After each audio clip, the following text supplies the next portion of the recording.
বাংলাদেশ জাতীয়তাবাদী ওলামা দলের পটিয়া উপজেলার কমিটির পরিচিতি সভা অনুষ্ঠিত হয়েছে। 5 আগস্ট রাতে থানার মোড় ফ্যামিলি কিচেন আয়োজিত পরিচিতি সভায় সভাপতিত্ব করেন জাতীয়তাবাদী ওলামা দলের পটিয়া উপজেলার নবনির্বাচিত কমিটির আহ্বায়ক কারি মাওলানা তৌহিদুল ইসলাম, ওলামা দলের পটিয়া উপজেলার নবগঠিত কমিটির সদস্য সচিব হাফেজ মাওলানা ইব্রাহিম। এতে প্রধান অতিথি হিসেবে উপস্থিত ছিলেন চট্টগ্রাম দক্ষিণ জেলা জাতীয়তাবাদী ওলামা দলের আহ্বায়ক আলহাজ মাওলানা মুজিবুর রহমান। প্রধান বক্তা ছিলেন জাতীয়তাবাদী ওলামা দল চট্টগ্রাম দক্ষিণ জেলার সদস্য সচিব হাফেজ মাওলানা জাবের হোসেন।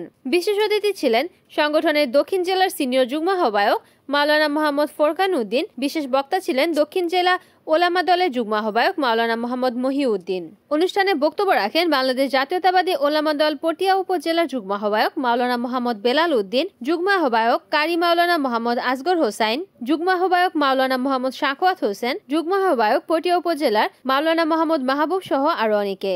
এতে বাংলাদেশ জাতীয়তাবাদী ওলামা দল চট্টগ্রাম দক্ষিণ জেলা ও পটিয়া উপজেলার সিনিয়র নেতৃবৃন্দ ও সদস্যগণ উপস্থিত ছিলেন। উক্ত পরিচিতি অনুষ্ঠানে বক্তারা বাংলাদেশ জাতীয়তাবাদী ওলামা দলকে শক্তিশালী করে দেশে আইনের শাসন প্রতিষ্ঠা করে বিএনপির ভারপ্রাপ্ত চেয়ারম্যান তারেক জিয়াকে ক্ষমতায় আনতে দেশের সকল ওলামাগণকে ঐক্যবদ্ধ হওয়ার আহ্বান জানান।